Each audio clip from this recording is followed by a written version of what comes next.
नागरीकरण, अर्बनायझेशन. नागरीकरणाची उत्पत्ती, विकास, origin and growth of urbanisation. औद्योगिक क्रांतीपूर्वी औद्योगिक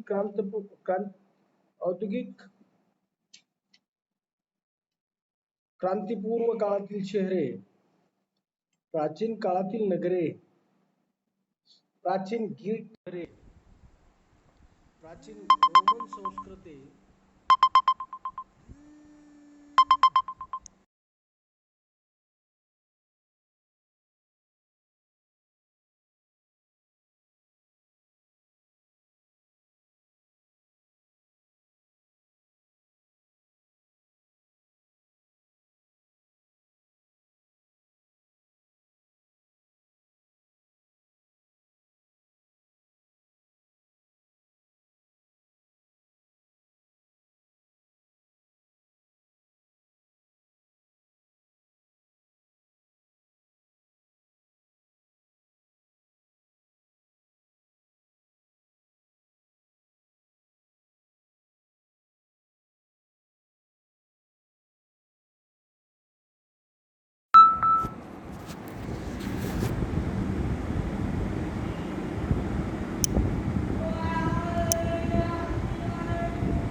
तर मध्ययुगीन शहरे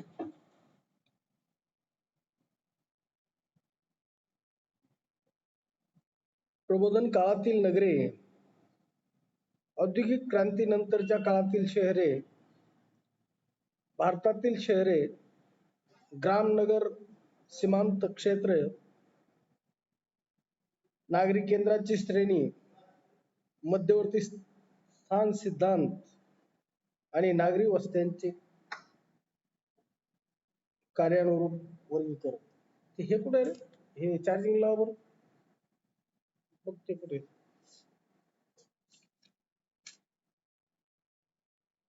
नागरीकरणाची उत्पत्ती कशा पद्धतीने झाली आपल्याला हे पाहणं गरजेचं आहे. नगराची निर्मिती नागरीकरणाच्या प्रक्रियेतून होते. नागरीकरणाची प्रक्रिया सातत्याने घडत असते. मानवी संस्कृतीच्या इतिहासाइतकीच पुरातन परंपरा नागरीकरणाला आहे. त्यामुळेच प्रत्येक नागरी वस्तीला जसे एक व्यक्तिमत्व असते तसाच एक इतिहास असतो. अर्थातच प्रक्रियेचा भाग आरंभ नक्की कधी झाला हा प्रश्न आजही वादातील आहे. हल्लीचे युग हे नागरीकरणाचे युग समजले जाते.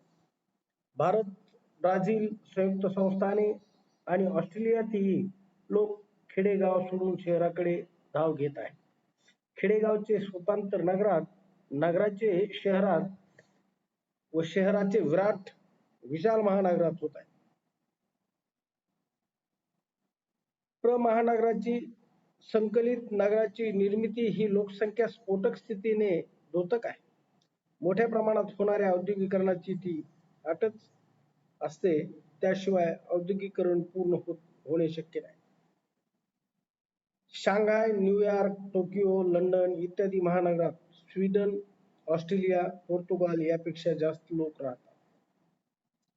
ग्रामीण साधन संपत्तीचा योग्य प्रकारे विनियोग केला जात नसल्याने ग्रामीण जनतेचा शहराकडे सतत ओघ आढळून येतो.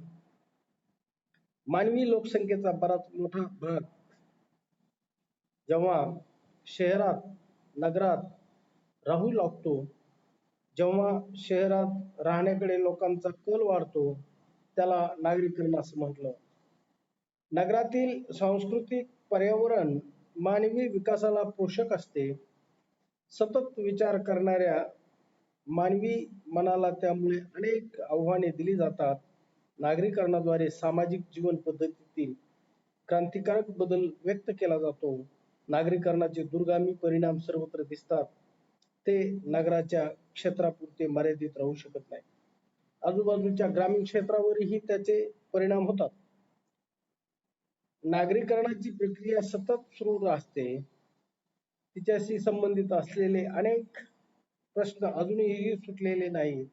यामुळे नागरीकरणाच्या भवितव्याची दिशाही अनिश्चित स्वरूपाची आहे. नागरीकरण औद्योगिक संस्कृती पुरते मर्यादित नाही, तर अनेक कृषी प्रधान संस्कृतीच्या प्रदेशातही अनेक विचार विराट नगरे जवळजवळ निर्माण होत असून त्यांच्या मधील कृषी विभाग नाहीसे होत आहेत. सामान्यात ग्रामीण व नागरी वस्तीतील फरक खालील काही घटकावरून आपल्याला दिसून येतो. ते म्हणजे लोकसंख्या, प्रशासकीय व्यवस्था, आर्थिक व्यवसाय, वस्तीतील सुविधा, वस्तीची कार्य, प्रभावी घटक. तर हे सर्व निकषांच्या अनुसरून ग्रामीण व नागरी वस्ती यांच्यामधील फरक स्पष्ट होत असतो. ग्रामीण वस्त्यामध्ये आर्थिक व्यवसायाचं स्वरूप शेती, पशुपालन, मासेमारी, वनसंकलन, खाणकाम यासारख्या प्राथमिक व्यवसायाच्या कक्षेत असते. तर नागरी वस्तीत कारखानदारी, व्यापार, वाहतूक, उद्योग, दळणवळण, विविध सेवा, शिक्षण, तंत्रज्ञान यासारख्या बिगर शेती व्यवसायाचं प्रमाण सर्वाधिक असतं. ग्रामीण वस्त्यामध्ये नागरी वस्त्यांची लोकसंख्या तुलनेने नेहमी जास्त असते. ग्रामीण वस्त्यापेक्षा नागरी वस्त्यामध्ये सुविधा व कार्य बहुविध असतात. नागरी वस्त्यांचे कार्य व विकास ग्रामीण वस्त्यापेक्षा वेगवान असतो. ग्रामीण वस्त्या प्राकृतिक घटकावर व पर्यावरणीय घटकावरच अवलंबून असतात. नागरी वस्त्या सांस्कृतिक किंवा मानवी घटकावरच मोठ्या प्रमाणावर अवलंबून असतात. ग्रामीण वस्त्यांचे कार्यक्षेत्र व पार्श्वप्रदेश नागरी वस्त्यापेक्षा नेहमी लहान असतात. क्लार्कच्या मतानुसार आर्थिक व सामाजिक दृष्ट्या परस्परावलंबी असणाऱ्या मानवी समूहांना विशिष्ट प्रकारच्या प्रशासकीय व सांस्कृतिक सेवा उपलब्ध करून देणाऱ्या क्षेत्रीय व्यवस्थेला नगर असं म्हणतात. आधुनिक काळात औद्योगिक क्रांतीनंतर नागरीकरणाची वाटचाल अतिशय वेगाने सुरू असते. तरी नागरी संस्कृती मानवाच्या संस्कृती इतकी जुनी आहे. याबाबत तज्ञांचं एक मत आहे. प्राचीन काळात विविध सामाजिक, राजकीय, धार्मिक व ऐतिहासिक गरजांना अनुसरून नगरांची उत्पत्ती, विकास झाला. अनेक प्रदेशात सांस्कृतिक पर्यावरणाच्या पार्श्वभूमीवर अनेक नगरांची निर्मिती झाली. काळाच्या ओघात त्या नगरांचं स्वरूप बदलले गेले, परिवर्तन झालं गेलं. काही नगरांचा विकास झाला तर काही नगरांचा ऱ्हास झाला. काही नगरे प्राकृतिक व सांस्कृतिक घटकांमुळे पूर्णपणे नाहीशी झाली. त्या जागी नवे नगरे निर्माण झाली. नगरांची उत्पत्ती वेगवेगळ्या काळातील वेगवेगळ्या प्रभावी घटकांमुळे झाली. नगरांच्या उत्पत्तीबाबत काही घटक आढळून येतात. त्यामध्ये पहिला घटक, नगराची उत्पत्ती मानवी संस्कृतीच्या विकासाशी निगडित आहे. ज्या क्रमाने मानवी संस्कृतीचा वेगवेगळ्या भूप्रदेशात विकास होत गेला, त्याच क्रमाने नगरांची उत्पत्ती होत गेली. सुरुवातीच्या काळात नागरी संस्कृती व कृषी संस्कृती एकत्रित होत्या. प्रारंभिक काळात धार्मिक आणि सामाजिक घटकांचा परिणाम नगरांच्या निर्मितीत झाला. धार्मिक स्थळांच्या स्वरूपात त्या काळी नगरांची निर्मिती झाली असावी. मानवाच्या सांस्कृतिक विकासाचा आणि सामाजिक व्यवसायाचा प्रभाव नगरांच्या निर्मितीवर पडलेला आढळतो. अनुकूल भौगोलिक व सांस्कृतिक पर्यावरण असणाऱ्या प्रदेशात नगरांची निर्मिती अधिक मोठ्या प्रमाणामध्ये झाली आहे. नगरांची उत्पत्ती ही नागरीकरणातून होत असते. नागरीकरणाची प्रक्रिया ही स्थल कालसापेक्ष आहे. ज्या काळात शहरे निर्माण झाली त्या काळातील सामाजिक व्यवसायाचे गरजांचे आणि आर्थिक व सांस्कृतिक जीवनाचे प्रतिबिंब त्या नगरात पडलेले दिसते. त्यामुळे नागरी वस्तीच्या विकासाचा विचार काळाच्या संदर्भामध्ये करावा लागतो. मानवी संस्कृतीचा इतिहास विचारात घेता त्यात दोन ठळक कालखंड आढळतात. एक औद्योगिक क्रांतीचा काळ हा या दोन कालखंडांना विलग करणारा काळ आहे. औद्योगिक क्रांतीपूर्वी काळातील समाज व्यवस्था, मानवाच्या सामाजिक गरजा, मर्यादित तंत्रज्ञान, धार्मिक व्यवस्थेचा प्रभाव या बाबी औद्योगिक क्रांतीनंतरच्या काळात बदलत गेल्या व सर्वांचा एक परिणाम नागरी वस्तीवर होत गेला. गिडिऑन सोबर्ग या विचारवंताने या वस्तुस्थितीचा विचार करून शहराचं वर्गीकरण दोन कालखंडामध्ये केलं गेलं. एक औद्योगिक क्रांतीपूर्व काळातील शहरे आणि दोन औद्योगिक क्रांती नंतरच्या काळातील शहरे.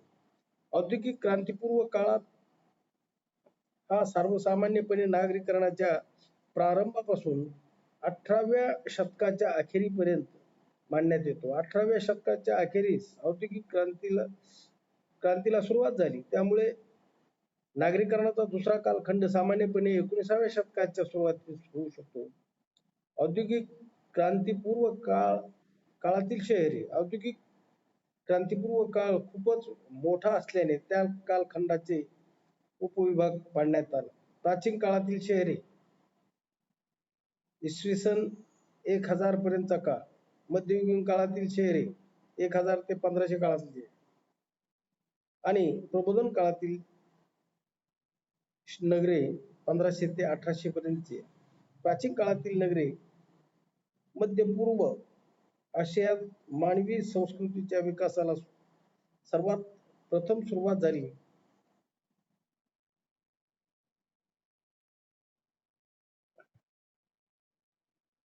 नाईल, सिंधू, त्याचबरोबर तैगीस, युफ्रेटिस या नद्यांच्या खोऱ्यात मानवी संस्कृतीचा विकास झाला. नागरीकरणाची सुरुवात सर्वात प्रथम झाली. हा प्रदेश मूलतः सुपीक मानवी वसाहतीला संपूर्णपणे अनुकूलपणे त्यामुळे मानवी समुदाय येथे स्थित झालेला दिसून येतो. अन्न, वस्त्र, निवारा या मानवाच्या मूलभूत गरजा सहजपणे पूर्ण होऊ लागल्या. नवे तंत्रज्ञान दृष्टिकोनात आले. कृषी व्यवसाय समृद्ध होत गेला. अतिरिक्त कृषी उत्पादनाचा व्यापार सुरू झाला. शेतकरी व इतर कार्य करणारा क्रमिक हे दोन विभाग समाजात निर्माण झाले. शेतकरी शेतीसाठी ग्रामीण भागातच स्थिर झाला. इतर कार्य करणारे श्रमिक व व्यापारी यांच्या संयुक्त कामामुळे मध्यवर्ती ठिकाणी नगरांची निर्मिती झाली. संपूर्ण समाजाच्या गरजा सर्वार्थाने पूर्ण करण्यासाठी समाजात विविध व्यवसाय निर्माण झाले. या सर्वामुळे या काळात नगरांची निर्मिती झाली. कृषी संस्कृती हाच नागरीकरणाचा आधार होता. सभोवतालच्या प्रदेशाला सेवा पुरवण्यासाठी नागरी वस्त्यातून सर्व दिशांना वाहतूक मार्ग गेलेले होते. या नगरांना विशिष्ट असा आकृतिबंध होता. गोदाम, बाजारासाठी जागा, धार्मिक स्थळे, भव्य वास्तू आणि नगराभोवती संरक्षणासाठी तटबंदी अशा सर्वसाधारण आकृतिबंध सर्व नगरांच्या बाबतीमध्ये आढळून येतो. उदाहरणार्थ मोहनजोदडो, हरप्पा, मोफिस इत्यादी शहरांची निर्मिती या काळामध्ये झाली गेली. प्राचीन काळातील नगरांच्या अभ्यासामध्ये प्राचीन ग्रीक शहरे आणि प्राचीन रोमन शहरे यांचा अभ्यास पूर्णपणे ठरतो. प्राचीन ग्रीक शहरे नगरराज्य ही संकल्पना आपल्याला प्राचीन ग्रीक शहरात आढळते. इसवी सन पूर्व 2000 ते 1000 या काळात ग्रीक साम्राज्याचा विस्तार झाला. तंत्रज्ञानामुळे उत्पादनात वाढ झाली, व्यापार वाढला. साम्राज्य विस्तारामुळे व्यापार व वाहतूक ग्रीकांच्या अधिपत्याखाली झाली. सत्ता, व्यापार, वाहतूक यावरील नियंत्रणामुळे ग्रीक साम्राज्य समृद्ध झाले व मोठ्या प्रमाणात नगरांची निर्मिती झाली. अतिप्राचीन ग्रीक नगरांचा प्राकृतिक बंध अनियोजित प्रकारचा होता. नगर रचनाकार शास्त्र त्या नगरीच्या निर्मितीसाठी वापरले गेले नव्हते. स्थानिक स्वराज्य संस्थांची केंद्रे हीच नागरी वस्ती होती. इसवी सन पूर्व 400च्या दरम्यान ग्रीक शहरांची निर्मिती नियोजनपूर्वक झाली असावी. नगरांचा आकृतिबंध नियोजनपूर्वक तयार केला होता. सेलिनस या शहराचे आकृतिबंध चौकोनाकृती होता. एथेन्स व स्पार्टा या प्राचीन ग्रीक नगरांची रचना नगररचना शास्त्रानुसार करण्यात आली नव्हती. हिप्पोडेमस या वास्तुशिल्पकाराने ग्रीकमध्ये नगररचना शास्त्राचा प्रसार केला. पिरॅमिड्स, फोर्ट्स या शहरांचा आकृतिबंध चौकोनाकृती होता. अलेक्झांडरच्या विजयानंतर नगरांचा आकृतिबंध बदललेला आढळतो. बहुतेक शहरांचा आकृतिबंध बुद्धिबळाच्या पटासारखा होता. प्राचीन रोमन शहरे ग्रीक शहराइतकेच रोमन शहरे प्राचीन आहेत. याचा निर्मित काल सारखाच आहे. रोमन समाजाचा विचार साम्राज्याचा विस्तार झाल्यानंतर सुनिश्चितीसाठी, व्यापारासाठी तसेच राजकीय नियंत्रणासाठी नगरांची निर्मिती करण्यात आली. त्यामुळेच रोमन साम्राज्य विस्तार व रोमन नागरी वस्तीचा प्रारंभ एकमेकाशी निगडित आहे. नगरांना तट असत. व्यापार, प्रशासन, न्यायदान इत्यादी कार्य या नगरात केली जात असत. नगरांच्या निर्मितीसाठी नगररचनाशास्त्राचा वापर केला जात असे. नगरांचा आकृतिबंध बहुधा आयताकृती असे. नगरातील रस्ते एकमेकांना काटकोनात छेदत असत. नगरामध्ये वेगवेगळ्या विभाग असत. सर्व सोयींचा समावेश नगरामध्ये असे.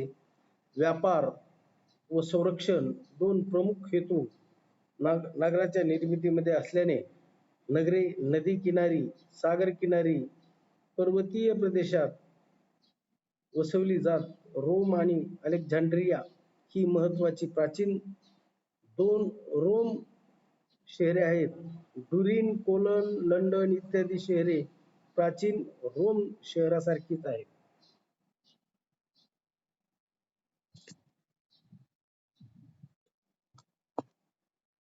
त्याचबरोबर मध्ययुगीन काळातील नगरे. इसवी सन 1000 ते 1500 या काळाला मध्ययुगीन काळ असं म्हटलं जातं. मध्ययुगीन काळाचा विस्तार करताना त्याला असलेले तमयुगाचे संदर्भ विसरून चालणार नाही. रोमन साम्राज्याचा ऱ्हास झाला आणि मानवाच्या संस्कृतीच्या इतिहासातील तमयुग सुरुवात झाली. सर्वत्र अंधाधुंदी निर्माण झाली. सरंजामशाही व राजकीय अराजकता यामुळे सामाजिक व्यवस्था कोलमडली. धर्मयुद्ध झाले. अनेक नागरी वस्त्यात गोंधळ झाले. व्यापार वाहतूक नष्ट झाले. संरक्षण संपुष्टात आले. प्रशासनाला नियंत्रणाची क्षमता उरली नाही. परिणामी मध्य युरोपातील अनेक शहरे विनाश पावली, नाहीशी झाली. तमयुगाचा काळ हा नागरी वस्तीच्या इतिहासातील एक अंधकारमय कालखंड म्हणून समजला. 1000च्या सुमारास परिस्थिती बदलली. सामाजिक स्थैर्य निर्माण झाले. व्यापार भरभराटीला येऊ लागला. युरोपमध्ये लोकसंख्या वाढली. त्यामुळे पुन्हा एकदा नागरीकरणाची प्रक्रिया सुरू झाली. नगरांची निर्मिती झाली. पोलन, जिनेव्हा, मिलान नगरांची निर्मिती विकास याच काळात झाली. या कालखंडातील शहरांची लोकसंख्या 1000 ते 50,000 इतकी होती. नागरी वस्ती हे प्रामुख्याने प्रदेशाच्या केंद्रस्थानी होत असे. ही नागरी वस्ती सभोवतालच्या प्रदेशाच्या अवलंबून असे. नगरांचा निर्माण आकृतिबंध असे असे. त्यानंतर प्रबोधन काळातील नगरे आणि औद्योगिक क्रांतीच्या काळातील शहरे.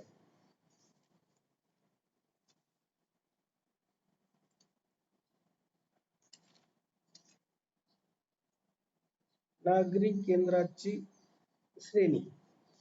नागरीकरणाची नागरिक केंद्राची श्रेणी.